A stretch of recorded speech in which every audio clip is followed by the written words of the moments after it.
Maha tu para pemirsa lajeng nai cerita langkung pos mangga urang sami-sami Bandungan ku sadayana mangsa alam tiberang di lembur pugur.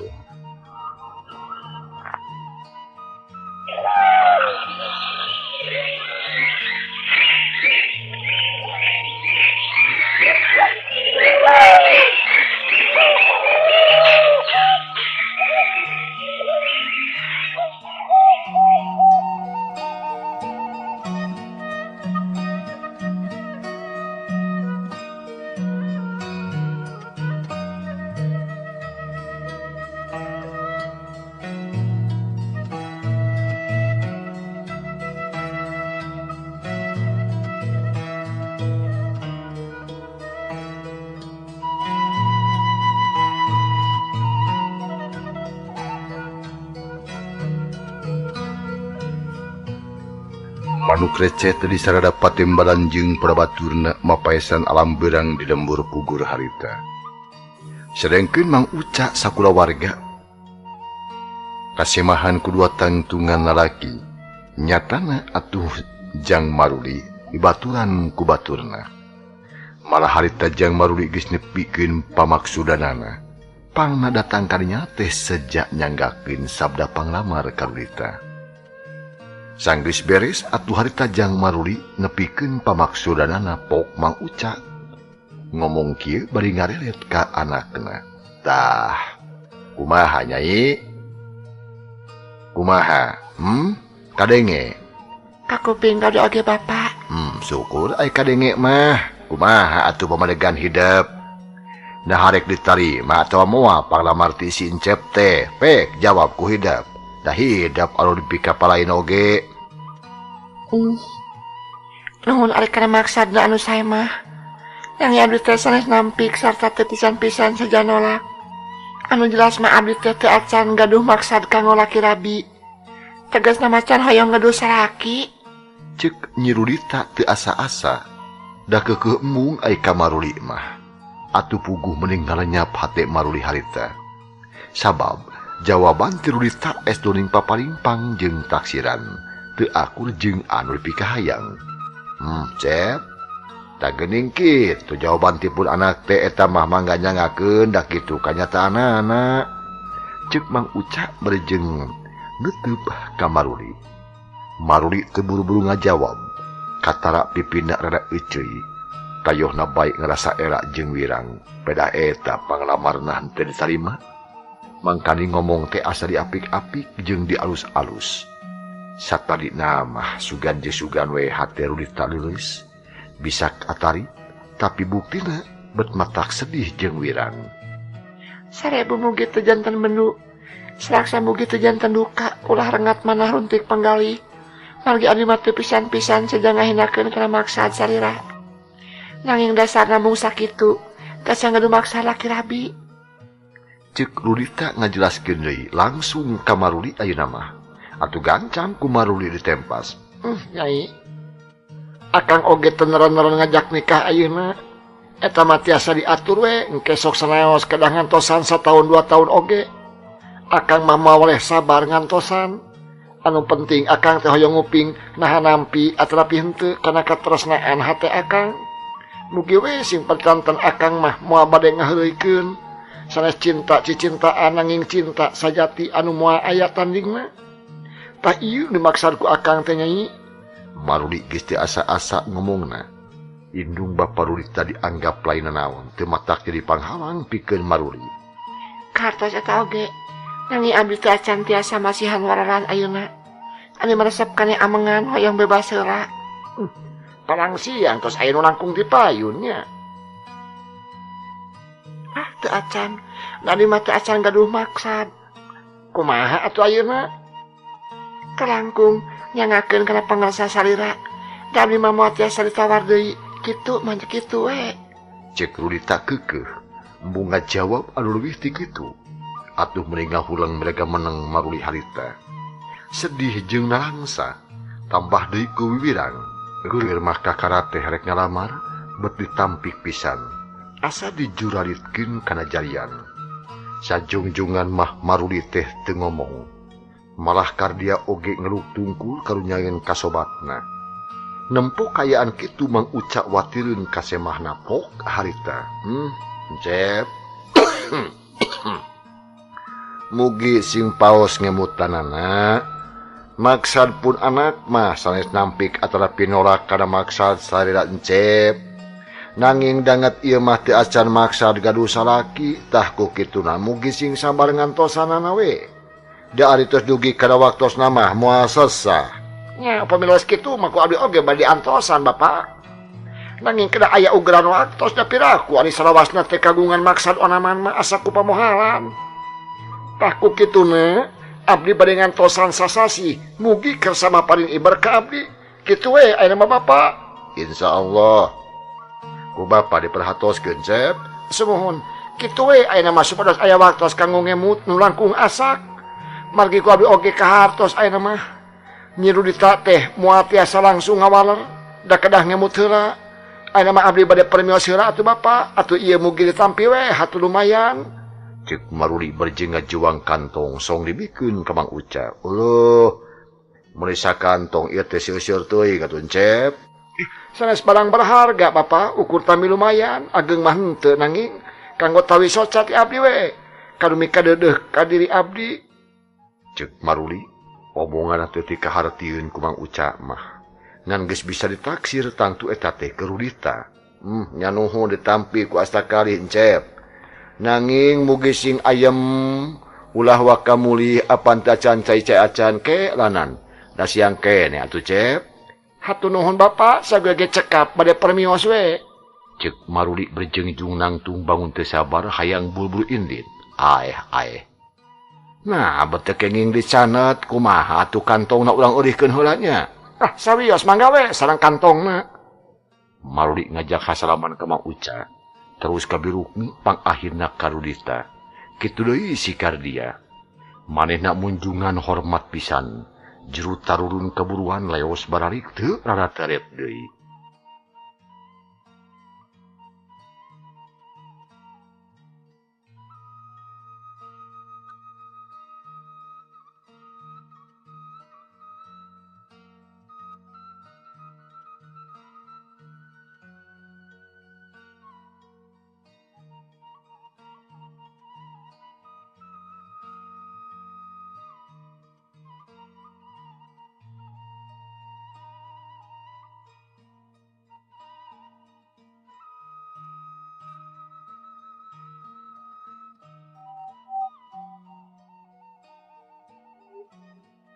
Ari Mang Uca sakura warga harta tengah janteng we di lawang. Netep kanu mulang bangun honcewang. Sok sieun aya buntutan cenah. Sabab Mang Uca magis nyaho saha ari Maruli, tapi henteu geruh gek diuk deui. Ngahulang sakedeung pok ngomong ka bojona. Mana? Kumaha teh lamun geus kieu? Nyata kumaha kadinuan putusan teh si Nyai we. Bade waktu sabulan mah keur mikir, piraku hatena teh terobah. Ngan omat teh ulah dipaksa dan oge aya dipaksa mah moal regejeug moal bener. Ke, kumaha ari pamedegan maneh Nyai? Tetep moal narima Bapak. Ari mah embung kawinkeun ka si Maruli. Ulah wakan engkas kitu. Kudu dipikir dibolak-balik dibeuweung jeung diutahkeun ngarah ka harti saripatina. Ka ala rasa buahna sangkan mangpaat keur jagana. Omat, anaking ulah kita sarupateun. Pikiran heula sing api daya keneh waktu sabulan. Ayeuna mah tarimakeun we pamerena da keur Nyai tetepek buka. Mangga we ku Bapak anu nampina. Cing, mak buka kainya. Mang Uca nepakeun ka Birukmi atuh gap Birukmi ngarampak kantong. Ditimbang-timbang heula kudua leungeun teh cara meni ampeg jiga-jiga barang teas.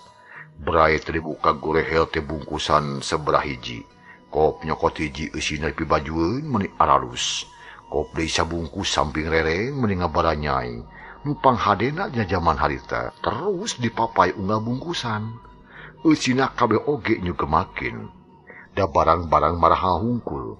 Aya selop, aya pibajueun bapana, aya encit, aya pikabayaeun jeung sajabana. Da hareun ge teu kaliwat, malah aya udud sagarupa. Aya teh capotik tapi eusina munor tetela duit munikeun ka sarajut. Tah ieu nu mahana mah Nyai. Cek Birukmi berjeng nembongkeun rajut duit ka Rudita. Tapi Rudita ukur melong sakedeung teu ngarampa-rampa acan. Ku duit sakitu mah meuli sawah sabau ge kabeuli. Cek Mang Uca panon hejo nenyo duit loba mah. Anu mata butuh. Cek Rudita berjeng ngaleos. Juru turun kaburuan les teuing ka maleosna. Atuh meuli colohok Mang Uca jeung Birukmi teh. Teu ngartieun kana pamedegan nu jadi anak. Sakuduna mah atoh aya nu ngalamar teh. Mangkaning babawaan nu lain saeutik jumlahna. Allah, Robi kumatak jengkel gablek anak teh nah hayang kanu kumaha atuh eta si Rudita. Da cek rasaan majang olu teh kasep gandang ginding somea hade tata hade basa jeung anak nu jegud. Nah hayang kanu kumaha ai si Dita. Sing sabar atuh Bapak, ulang olo heula urang olo. Susuganannya aya milik piraku si Nyai rek ngalawan we ka kolot onaman. Piraku teu kabitaeun ku ieu yeuh, pan sakieu moronyoina. Cek Birukmi manggih cepuk leutik tina sela-sela kantong. Ari eusina teh perhiasan emas sasetel, aya kongkorong, ali, gelang, suweng jeung cantel emas. Da ilah, geuning meni loba eta. Mang Uca colohok. Kakara nempok emas sakitu lobana. Da manehna mah rumasa ka pamajikan ge can kungsi meulikeun emas, paling untung suasa. Nya lain saeutik ieu mah yeuh. Sugana hate si Nyai tereeh ku kieu mah. Karasa kok oge awewe maresep kanu kalario. Nya pek atuh olo sing beunang mah. Lebar, mun teu jadi teh. Mangkaning anak nu beunghar, bisi teu tulus. Batu mah dibelaan kudu cileuh kentel peujit, hayang boga silaki kanu gede bandana teh. Ceuk Mang Uca hatena aya di harepan. Da eta aya keur ngabibita nu jadi anak.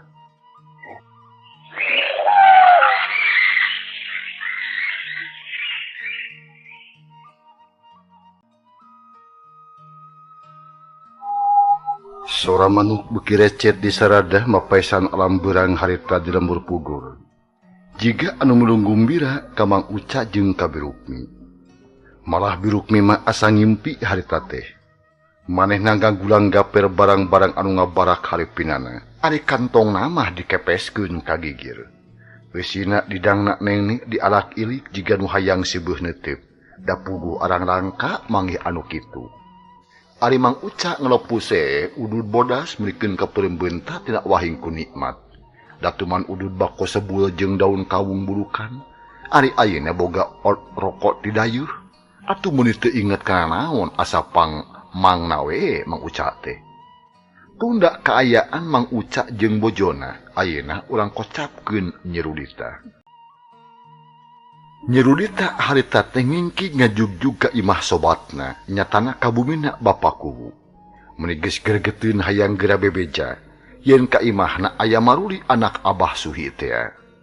Barang serog kahareupeun imah, Nyi Rudita atuh gancang uluk salam torojol anu bijil, horeng teh sobatna nu katelah Nyi Eha. Brai pantun muka. Nyi Eha ngabagiakeun. Bagi Rita, aya naon? Aya perlu penting teh Eha. Cek Rudita asup gek diuk pahareup-hareup jeung pribumi. Asal rubah teuing yeuh, aya naon atuh Rita? Tadi ka imah kuring aya sema Eha. Ngakukeun ngaran Maruli urang Cisyaga, anak Abah Suhi, bieu ka kana balik. Paling oge karek tepi ka pelebah tangkap picunggra. Pamina teh anak bangsat lain. Bisi arek dilaporkeun ka Pakuwu ngaran ditawakeun wajib. Oh kitu, nyaan si Maruli teh ngalamar ka Rita? Nyaan, ngalamar ka kuring, ngan teu ditarima, malah kikiriman menikeun ka loba, malahan mah duit oge menikeun ka sarajut. Cek Rudita teu asa-asa ngabejakeun babawaan si Maruli. Nu kungsi katempok ku manehna. Kabeneran Bapak keur aya, kedagoan di dinya. Kudu rek lapor, Jung, buru-buru bisi si Maruli jauh manten. Nyi Eha ngojengkang ka tukang, nepungan ka bapana anu keur ngawangkong jeung pakulisi desa. Katut sawaraha urang kolot. Nyi Eha buru-buru ngalaporkeun Maruli, nu cikeneh tas ti imah Mang Uca. Atuh puguh we Pakuwu teh meuli curinghak, terus ngutus ka pakulisi. "Beje, abdi barenta anak buah sida nuturkeun si Maruli. Ari paici urang bareng jeung kuring nepungan Mang Uca." "Mangga, siap." Pakulisi buru-buru marentah anak buahna, kancring ari dituturkeun si Maruli. Sadengkeun Bapak Kuwu jeung Pak Kulisi katut Nyi Eha. Nyampurkeun ka Nyi Rudita anu keur diuk sorangan di tepas. Nyirita, Nyarita, Bapa nganuhunkeun ka laporan ti Nyai anu sakitu hadena. Ngan ayeuna Bapa rek nanya mawa barang naon bae si Maruli teh. Ceuk Paku barejeng neuteup ka Rudita. Seueur Bapak, da meuli sakantong, malihan makantongna oge dicanak sakantenan dipasihkeun ka pun Bapak. Anak ieu ne Nyidita cicing heula di dieu jeung ehanya. Bapa rek ulin ka imah Nyai ditanya api-api luntang lantung we. Ari maksudna rek maluruh nahan naon bae barang nu dibawa teh. Pokona mah bisi hasil ngagarong. Sabab sawatara waktu ka tukang anu kabongkaran malah aya nu kalengitan muning sagarupa. Nya mangga Bapak, nanging mugi sing atos-atos ngaran abdi ulah dugikeun ka kababawa. Belipun Bapak ngambek ka abdi, Pak. Moal ngaliweuhkeun ka dita Bapa mah. Keun, daya Pak Ici anu leueur kana urusan eta mah. Moal kabobodo, pek di dieu heula nya. Ceuk Bapa Kubu harita teh. Kalawan coba omong di Pak Kubu jeung Pak Kulisi kencring atuh indit deuk ngajugjug ka imahna Mang Uca. Maksudna mah deuk narungtik urusan Maruli. Barang serog kaburuan imah Mang Uca ti kajauhan kade oge Pak Kulisi geus ngagorowok. Uca, araya euy. Maklum geus loma teu punten-punten. Aya Pak Ici karek jota ti sawah. Bade kamarana ieu teh. Ceuk Mang Uca ngerojo ti lawang melong ka Pak Kulisi jeung Pak Kubu.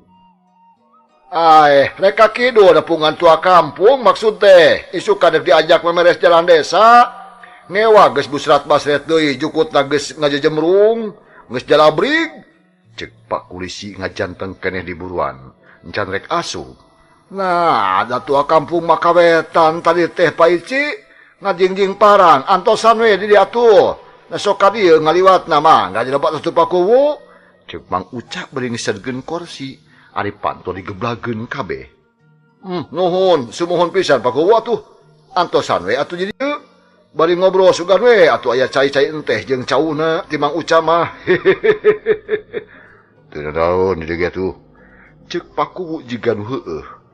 Padahal mah niat ti imah oge arek ka imahna Mang Uca. Atuh karacat arunggah geek diuk dina kursi. Ari Mang Uca ngagero ka birukmi. "Me, mawa cai ka dieu yo, aya Pak Kubu yo. Aya mena." Pokna Mang Uca geek diuk yang haripan semahna. Tekung sirila torojo birukmi nanggeuy baki, sok-sok ngendaan cai enteh dina beungeut meja. Malah lalawuhna oge kueh barejeng. Subadra atuh kusakitu oge geus kajudi ku Pak Kubu teh. Yen ka imah Mang Uca nyaan aya semah tinu anggang. Aya geuningan boga kueh kota Mang Uca, saha untas ti dayeuh. Pak Kulisi melong kana kueh. Maehna geus boga kayakinan yen laporan ti Nyi Rudita teh bener. Abdi mah teu ka mana-mana Pak Ici, eta mah aya milik we. Tadi teh aya nu nganteuran, meunikeun kaduaan. Kan hanya ka teu beunang dicanet. Di dieu na sakedeung pisan. Aya nu ngirim atuh nya. Pak Kubu milu nanya.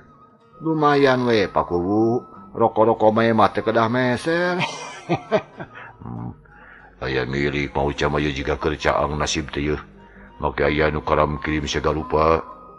Nati mah nasib mana teh Mang Uca? Urang Cisaga Bapa, putrana Abah Suhi. Duh untung atuh Mang Uca. Bejana Abah Suhi mah jelema jegud deus teh nya. Da loba beja nu katarima ku kuring. Ceuk Bapak Ici. Ari Mang Uca bet jadi agul. Nu tadina moal loba omong oge bibirna garete kaya ngomong ki nu tadi kalaman. Pok deui atuh mending ngagalantang harita teh. Ari Mang Uca harita teh meunang pamuji kitu ti Pak Kubu bet jadi agul. Nu satadina moal loba omong ge bibirna gete kaya ngomong ki nu tadi kalaman. Anapok teh Mang Uca harita. Pak Ici, kitu deui ka Pak Kubu memang aya nasib jalmi mah tara disangka-sangka.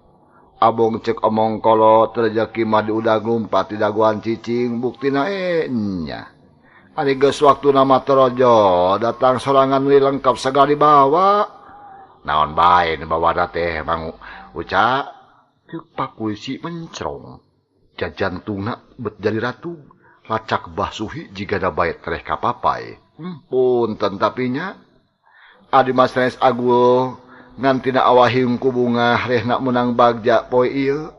Tadi teh kasemahan ngirim kadaharan anu ngareunah, pakaian anu aralus, ngirim udud, duit jeung perhiasan. Malih jeung kantong-kantong nu libikeun ka dieu. Maksud mah biasa keur anu ngora da eta pamikatna. Aya bagja eta mang. Aya nu ngirim ka mamang mah nya nuhun we kuring oge milu bunga ari kitu mah. Ngalah aya injem-injemeun ari keur butuh. Terus kumaha jadina budak teh manguca nah dibikeun ka Jang Maruli teh. Teu acan kantanan Pak Ici. Sababnya eta budakna candaek ngajawab kalakah minta waktu sabulan keur mikir basana teh. Jadi isu paget oge jigana Jang Maruli teh datang deui ka dieu nagih janji tipun anak. Nya sing lungsur lengsar we atuh pokona mah manguca. Ulah aya halangan harungan. Mun geus tepi kana milikna sing babari ngajodo. Atau muncan tepi kana milikna ulah aya itu ieu kitu lain mang. Lain sumuhun. Lainna ieu susuguh ditarima ku kuring. Milu ngasaan rejeki Mang Uca. Ceuk Pak Kulisi kop kana udud sabatang pelenyon udud mulikeun ka beureumbenta. Malah pakubu oge nurutan. Muhun, mangga atuh dileueut eta kuehna sakantenan. Lumayan tambi ngagayot gado pakubu. Ceuk Mang Uca bari ngageserkeun susuguh. Pak Kubu jeung Pak Kulisi betah ngobrol dirinya. Da aya udud jeung kueh. Nu taina arek megat patua kampung teh teu inget-inget acan. Da memang maksudna oge rek nepungan ka Mang Uca. Deuk nalungtik urang lemur Cisaga teh. Ari pek teh jelas pisan. Anak Abah Suhi memang geus mimiti ngawur-ngawur harta menang bapana. Nutang tuna oge sabagian tina hasil ngarampok jeung ngagarong. Nya sanggeus sadalila sarta geus wareg barang dahar Pak Kulisi jeung Bapak Kubu amitan. Ku Mang Uca dijejapkeun tepi kalawang. Leos duana indit berjemawa hate nu sugema. Ari sabab geus meunang laratan. Hiji bukti geus kapanggih Pak Ici. Bisa dipake dasar pikeun neken Bah Suha. Sabab aku rejeng beja nu katarima ti urang Cisaga. Oge aku mun dibandingkeun jeung diboga barang. Leungitna teh bangsa nu karitu we. Pak Kubu, ayeuna mah langsung bae lapor atuh. Sangkan Abah Suhi ditahan kun wajib. Terus ayakeun papariosan ka Jang Maruli. Nutang tu milu murah kana harta menang kajahatan. Ya kitu Pak Ici. Pek jalankeun iku Pak Ici nya. Dina pisan kudu beres soal Maruli mah teu berat. Ayeuna ge moal burung geus katewa ku barudak.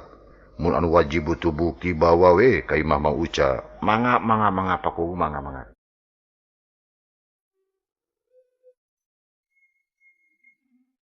Sadatangna ka imah Bapak Kubu, Pak Kulisi badami nu leuwih apik. Anu satuluyna kencring indit dikelaporkan wajib. Sadengkeun Nyi Eha jeung Rudita harita teh ngadengekeun bangun daria. Geus ada mah Nyai Rudita, panalungtikan di urang mah cukup. Kari ngadaguan laporan ti barudak. Data di teh Jang Maruli disusul ka ditu. Ceuk Pak Kubu ka Nyi Eha katut ka Nyai Rudita. Lupi abdi nah moal kasacanak, Bapak. Nya moal Nyai. Paling-paling dijieun saksi ngan wayahna. Kudu ngabantu ka bapanya. Mun aya nu mariksa, kudu diterangkeun sajalantrahna. Malah mah barang-barang nu aya di imah Nyai simpen heula sing apik, teh kudu dikitu kieu. Da ceuk tuang Rama oge eta barang teh keur Nyai cenah. Minangka pamahugi ti Jang Maruli. Nya mangga Pak Kubu, ku abdi bade diestokeun pisan.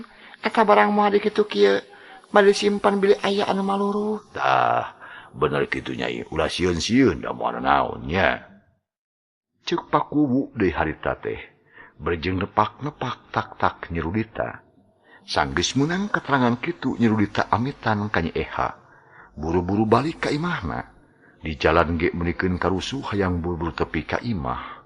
Hayang nyaho perhiasan. Da ceuk Pak Kubu aya emas meunikeun kaloba cenah. Tunda kulawarga Pak Kubu kiwari urang tuturkeun lalampahan Nyi Rudita anu nguru mulang ka imahna. ke sugri para wargi tumali wancinya pi alatan mangsa misah rupina baya tu ye carita cagurang tundahila kumaha atur jengkanana insyaallah enjing dina mangsa tur acara nu sarua urang sami-sami bandungan deui lajenganana teu hilap mang didi ngahaturkeun nuhun lujeng kantun wassalamualaikum warahmatullahi wabarakatuh.